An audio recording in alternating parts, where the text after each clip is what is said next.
लेकिन माफी मांगना तो एक औपचारिकता है साहब। उसके पहले जितना नुकसान उसने करना चाहिए था सामाजिक तौर पे वो कर चुका होता है। जब वो ये वक्तव्य कर रहा होता है तब तो उसके ऊपर एक्शन क्यों नहीं लिया जाता है कि आप ऐसी बात नहीं कर सकते, आप हिंसा की बात नहीं कर सकते, आप महिला की बेइज्जती नहीं कर सकते, आप एक समुदाय के खिलाफ बात नहीं कर सकते। देश के अंदर हर चीज का कानून है, छोटे से छोटे चीज का कानून है। लेकिन अफसोस इस बात का है कि जो सरकार, धर्मांध सरकार जो देश में चल रही है, बीजेपी की सरकार, मोदी की सरकार, ये सब इन चीजों को देख करके अनदेखा कर रही है कि कहीं ना कहीं अराजकता का माहौल इस देश में बना रहे और इनका पोलराइजेशन शुरू रहे। कुछ दिनों पहले दिल्ली में हिंदू महापंचायत हुई, उसमें मुसलमानों के नरसंहार की खुलेआम धमकियां दी गई। उसके कुछ दिनों के बाद में लोगों को एक गुस्सा आता है, लोग एफआईआर दर्ज करते हैं, एफआईआर दर्ज भी कर ली जाती है, लेकिन अफसोस की बात है कि अभी तक कोई गिरफ्तारी नहीं। लोगों ये बजरंग मुनि मस्जिद के सामने अपनी पूरी भीड़ लेके खड़ा होता है और मुस्लिम महिलाओं के बलात्कार की धमकियां देता है। पूरे देश में 7-8 दिनों में इसका वीडियो तमाम देश में, बाहर देशों में ट्विटर के जरिए से वायरल हो जाता है। तो इसकी पता नहीं क्या होता है इसे, ये अगले दिन आता है और माफ़ी मांग लेता है। इसके खिलाफ एफआईआर दर्ज होती है, लेकिन अफसोस पता नहीं देश के कानून को क्या हो गया है, पुलिस उसे गिरफ्तार करने की बजाय कहती है और इसकी जाँच कर रही है। अभी 2 से 3 दिन बीत गए लेकिन अभी तक कोई गिरफ्तारी नहीं। तो सर क्या हो गया देश के कानून को कि चेहरा देख के, धर्म देख के उसका फिर जांच करना, गिरफ्तार करना, ये सब बाद में तय होता है। बहुत अफसोसजनक घटना है ये। उन्होंने जो ये वक्तव्य दिया कि मुस्लिम महिलाओं को निकाल करके उनका रेप करना चाहिए, उनके साथ बदसलूकी करना चाहिए, मैं पूछता हूँ ये हिम्मत आ कहाँ से रही है, ये बात करने की हिम्मत कहाँ से आ रही है। और ऐसा एक सो कॉल्ड पंडित, सो कॉल्ड साधु ये लैंग्वेज में बात कर सकता है। साधु एक सात्विक इंसान को माना जाता है, सूफी इंसान को माना जाता है, जो धर्म के बारे बात करे, जो दूसरी बातों के, अच्छी बातों के बारे बात करे। साधु का वक्तव्य अगर इसके अंदर में ऐसा होगा तो वो साधु नहीं है, वो साधु के भेष में क्रिमिनल है। ये समाज के लिए घातक है।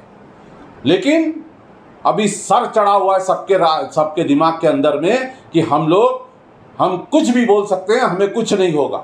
कहीं ना कहीं हमारी पुलिस की, हमारी व्यवस्था की गलती है, जो ऐसे लोगों को भड़काऊ भाषण देने के बाद भी उसके ऊपर कार्रवाई नहीं करती है। इसका इन्वेस्टिगेशन हो रहा है, लाइव वीडियो एविडेंस रहने के बाद भी उसके ऊपर कार्रवाई नहीं होती है। उसे गिरफ्तार किया गया, दूसरे दिन वो माफ़ी मांगना चालू कर देता है।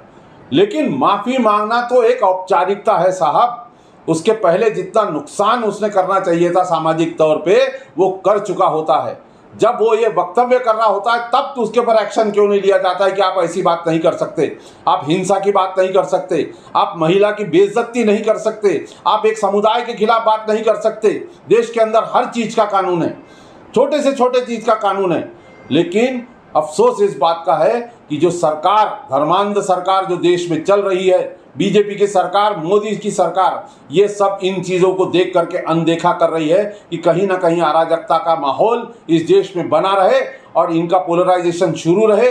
बहुत हो चुकी, अब ये देश के लोग समझ जा रहे हैं, समझ रहे हैं। रामनवमी के दिन आप लोगों ने इतना जो उत्थान बताया उससे बहुत गलत मैसेज गया है। मैं बिल्कुल इस बात से आश्वस्त हूँ कि ये देश का समाज सेकुलर है, भाईचारे में विश्वास रखता है। बहुत सारे हमने वीडियोस ऐसे देखे जहाँ पे हमारे मुस्लिम भाइयों ने पानी पिलाया, शरबत पिलाया, गले मिल रहे थे जुलूस वालों से। ये भी चीज़ें को हमने कॉग्निजेंस लेना चाहिए। ये देश ये सब समझ चुका है और इस देश का अपने टाइम पर आने के बाद सही जवाब दिया जाएगा। मेरी सिर्फ कानून के रखवालों से इतनी ही उम्मीद है कि देश के संविधान के रास्ते पर काम कीजिए, कानून के रास्ते पर काम कीजिए और ऐसे लोगों को सख्त से सख्त सजा दीजिए। ऐसी कलमे मत लगाइए जहाँ पे बेल हो जाती है। इस इंसान को जेल के अंदर में सड़ना चाहिए, बेल के अंदर में बाहर नहीं रहना चाहिए, ताकि दूसरी बार वो हिम्मत ना कर सके ऐसी बात करके। और ऐसी बात करने वाले का हम निषेध करते हैं। ऐसे लोगों को तो साधु भी नहीं रहने देना चाहिए, साधु लोगों ने अपना साथ निकाल लेना चाहिए उनके साथ में से। धन्यवाद।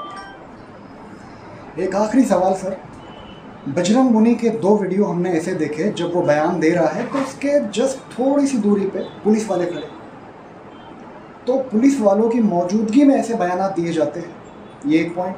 और अभी जो एमपी में और दीगर शहरों में जो दंगे हुए उस वीडियो पे भी अगर से गौर करें तो एक पक्ष ऐसा है जिनके हाथों में तलवारें हैं और उनके साथ में पुलिस वाले भी खड़े हैं। इस तरफ से मस्जिदों में जब पत्थरबाजी हो रही है, अपोजिशन पक्ष पे जब पत्थरबाजी हो रही है, नारेबाजी हो रही है, आग लगाई जा रही है, तो वहाँ पुलिस मौजूद है।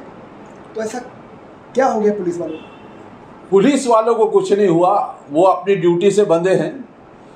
लगता है उनको पीछे से इंस्ट्रक्शंस आ जाते होंगे, सरकार के इंस्ट्रक्शंस आ जाते होंगे, लीडरों के नेताओं के इंस्ट्रक्शंस आ जाते होंगे कि ऐसा करने दिया जाए। गुजरात में क्या हुआ है दंगों के दौरान, खुली छूट दे दी गई थी पुलिस को। उसका छोटा मॉडल शायद अभी यहाँ पर लागू हो रहा है कि पुलिस चुपचाप खड़ी रहती है जब ये सब हरकतें होती है।